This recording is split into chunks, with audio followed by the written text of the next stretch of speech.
kita langsung masuk pada soal. Sebuah benda miring kasar membentuk sudut alfa 60 derajat terhadap sumbu Y. Suatu benda diletakkan di atas bidang miring tersebut dan benda tersebut, maaf sebentar, dan benda tersebut diam. Berapakah nilai koefisien gesek statis antara benda dengan bidang yang menyebabkan benda tersebut tertahan? Oke. Jadi di sini poin utamanya adalah benda tersebut tertahan, berarti benda tersebut itu diam.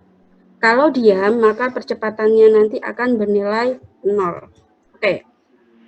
Seperti tadi kita menggambarkan dulu arah-arahnya.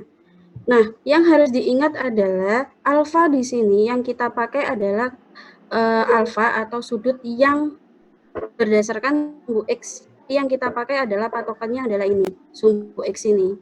Jadi kita tahu jumlah sudut segitiga itu kan 180 derajat. Jadi sedangkan ini siku-siku 90, maka nanti untuk alfanya adalah 180 dikurangi 60 sama 90. Nah, arah gayanya seperti ini. Oke, kita masuk ke hitungannya.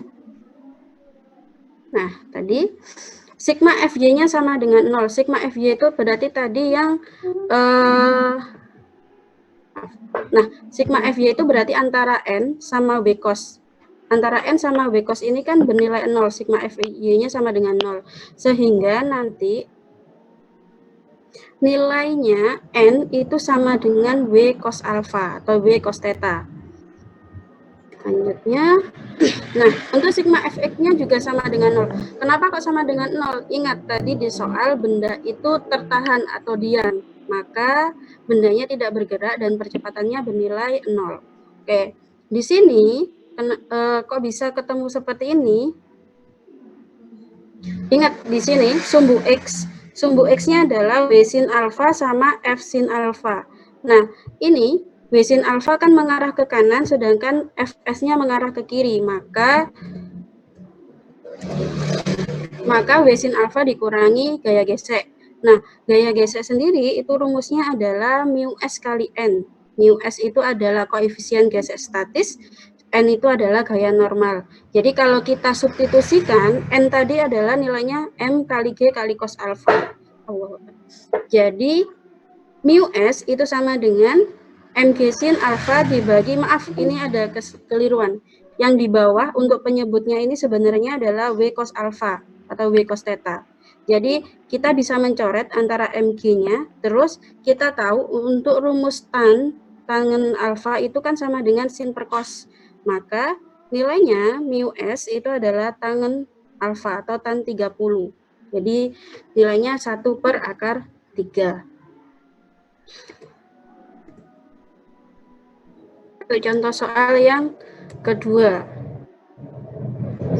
Sebuah benda bermasa X ditarik dengan gaya sebesar 200 Newton dan menghasilkan percepatan 2 meter per sekon kuadrat. Berapakah percepatan yang dihasilkan jika massa benda sepertiga X? Oke. Tinggal satu. Nah, ini ketahui massa pertama adalah X, massa keduanya adalah sepertiga X. F1-nya adalah 200 Newton dan F2-nya juga tetap 200 Newton. Maka yang ditanyakan adalah A. Jadi kita bisa nih, hitungannya adalah F1 banding F2, maka M1 kali A1 per M2 kali A2. Nah, di sini F-nya sama. F-nya sama, maka nanti hasilnya akan 1. Kita bisa coret nilai X-nya. Kalau sudah, cukup nanti kita kali silang ya. Jadi ini 1 dikali 1 per 3 dikali A2, terus yang ini 1 dikali 2, sehingga menghasilkan ini. Nah, nanti tinggal kalau di sini kali kan berarti di sini nanti kita bagi, jadinya A2-nya bernilai 6. Oke, lanjut.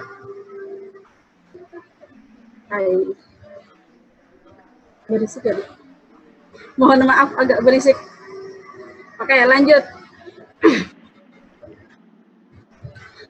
Sebuah benda bermassa 8 kg akan ditarik dengan gaya 28 Newton. Jika terdapat koefisien gesek statisnya adalah 0,3 dan kinetiksnya sebesar 0,15, apakah benda bergerak? Jika bergerak, berapa percepatannya? Jika bergerak, berapa gerak minimum yang dibutuhkan agar benda itu bergerak? Oke, sekarang di sini ada dua koefisien gesek, ada koefisien gesek statis dan kinetis. Nah, kapan kita menggunakan statis, kapan kita menggunakan kinetis? Jika statis itu digunakan ketika benda itu masih diam. Jadi ketika benda diam, maka gaya geseknya adalah gaya statis. Tapi ketika sebuah benda itu sudah bergerak, maka yang kita gunakan adalah koefisien gesek kinetis. Oke. Nah, setiap benda selalu digambarkan dengan arah gayanya. Ada gaya normal, ada gaya berat, ini adalah gaya tariknya, dan ke arah sini ini adalah gaya geseknya. Oke. Lanjut. Fs adalah mu s dikali n. Jadi mu s-nya tadi adalah 0,3 dikali 80 sama dengan 24 Newton. Oke, karena gaya geseknya lebih kecil daripada gaya tariknya, maka benda itu akan bergerak. Diasumsikan seperti itu. Oke. Selanjutnya, sehingga sigma F kan sama dengan M kali A. F tariknya itu sama dengan 28. Kalau gaya gesek kinetisnya tadi kita masukkan. Nah, ini. Jadi, untuk asumsi yang kedua adalah jika misalnya benda itu bergerak, maka di sini ada gaya gesek kinetis. Nah, kita tinggal hitung. Hasilnya adalah percepatannya adalah 2 meter per sekon kuadrat. Oke, terima kasih. Mungkin ada yang ditanyakan, saya kembalikan ke moderator. Terima kasih kepada Mbak Dia karena telah menyampaikan materinya. Selanjutnya kita masuk ke sesi tanya jawab. Bagi peserta yang ingin bertanya, silakan. Boleh langsung bertanya, boleh juga langsung di chat room ya. Oke, di sini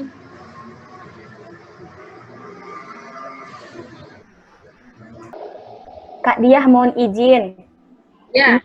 Ada peserta bisa tidak kalau misalkan menanyakan bukan materi yang tadi tapi menanyakan materi di pretest. Oh, bisa, silakan. Oh iya. Tadi itu ada soal saya bacakan soalnya ya Kak ya. Ya. Tadi itu nomor berapa ya? Sebuah benda miring kasar membentuk sudut 60 derajat terhadap sumbu vertikal. Suatu benda miring diletakkan di atas biang miring tersebut dan benda tersebut diam. Berapakah nilai koefisien gesekan statis antara benda dengan benda miring yang menyebabkan benda tersebut tertahan? Itu pertanyaannya. Dari soal pretest ini, caranya bagaimana, Kak? Oh, oke. Menyelesaikannya. Sebentar. Tadi itu sepertinya ini. Tadi itu soal nomor, sebentar ya.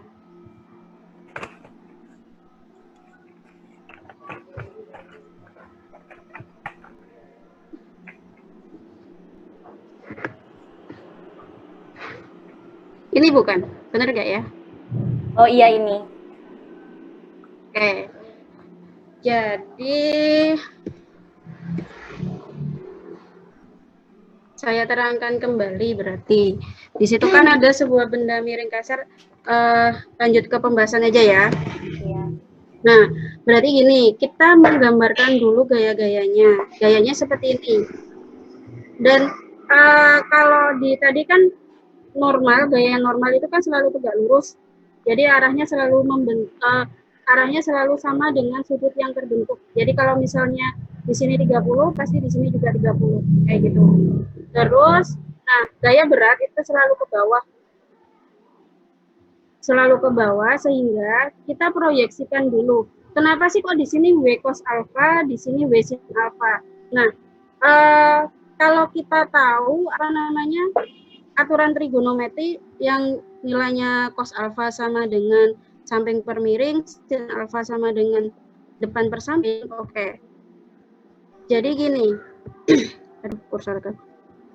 Kenapa kok di sini W sin alfa? Jadi sudut ini, maaf, berarti nanti ini, maaf yang ini itu adalah setara atau sama dengan di alfa. Jadi yang sudut yang di sini itu sama dengan alfa.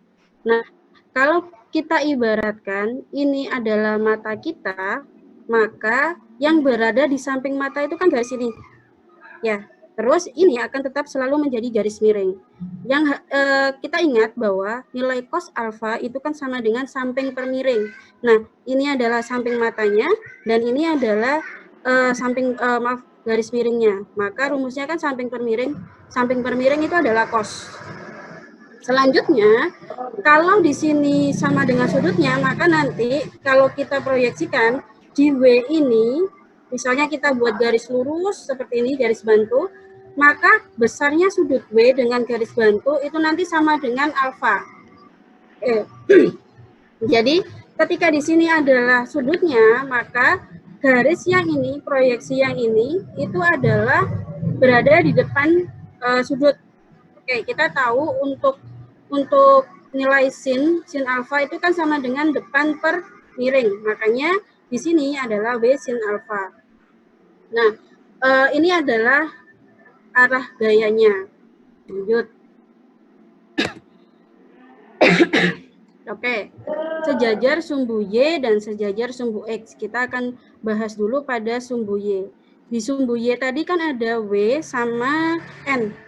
W cos alfa ini adalah hasil proyeksi dari gaya berat.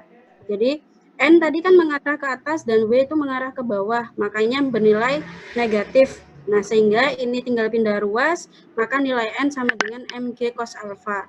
Ini membentuk persamaan pertama.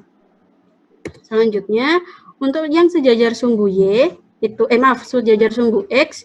Nah, di sini geraknya adalah W sin alfa min Fs. Jadi W sin alfa, bendanya tadi itu akan bergerak dengan W sin alfa. Makanya nanti dikurangi dengan gaya geseknya, membentuk persamaan kedua. Maka selanjutnya kita akan substitusi. Jadi mensubstitusi persamaan pertama pada persamaan kedua. Jadi N-nya digantikan dengan mg cos theta, kayak gitu. Ini sekali lagi untuk penyebutnya, ini adalah cos theta, sehingga menghasilkan per cos itu sama dengan tan, seperti itu.